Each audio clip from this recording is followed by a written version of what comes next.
குரூப்னா என்ன அப்படின்னா, ஸோ நம்ம ரியல் லைஃப்பில் பார்க்குறோம்ல மை டியர் ஃப்ரெண்ட்ஸ், அதே மாதிரி தான் குரூப்ஸுங்கிறது ஒருத்தவங்க என்னப்பா குரூப்பாக இருக்கீங்களா அப்படின்னு வாங்கல, அதே மாதிரி தான் மேத்தமெட்டிக்கலில் குரூப்ஸுங்கிறது ஒரு டேர்ம் மை டியர் ஃப்ரெண்ட்ஸ். இதை நீங்கள் படிக்கிறதுக்கு முன்னாடி, இதை தெரிஞ்சுக்கிறதுக்கு முன்னாடி உங்களுக்கு கிளாஸ் 11ல் செட்டு, ரிலேஷன், ஃபங்க்ஷன், அதில் செட்டு வந்து உங்களுக்கு நல்லா தெரிஞ்சிருக்கணும்.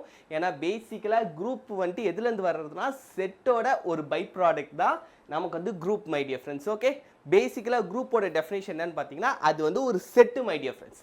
அந்த செட்டுக்குள்ளார ஒரு பைனரி ஆப்ரேஷன் இருக்கும் 2 எலமெண்ட்டுக்குள்ளார. அந்த பைனரி ஆப்ரேஷன் எனக்கு ஒரு 4 கண்டிஷனை சாட்டிஸ்ஃபை பண்ணுச்சுன்னா அவன் நம்ம மேத்தமெட்டிக்கல் குரூப்புக்குள்ளார வருவான்.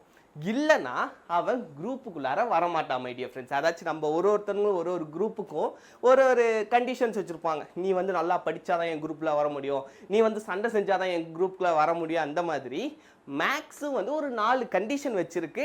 இந்த கண்டிஷனை சாட்டிஸ்ஃபை பண்ணாதான் அந்த செட் பைனரி ஆப்ரேஷன் எக்யூப்டாக இருந்தாலும் அந்த கண்டிஷன் சாட்டிஸ்ஃபை பண்ணாதான் நீ வந்து குரூப்புக்குள்ளார வரலாம்.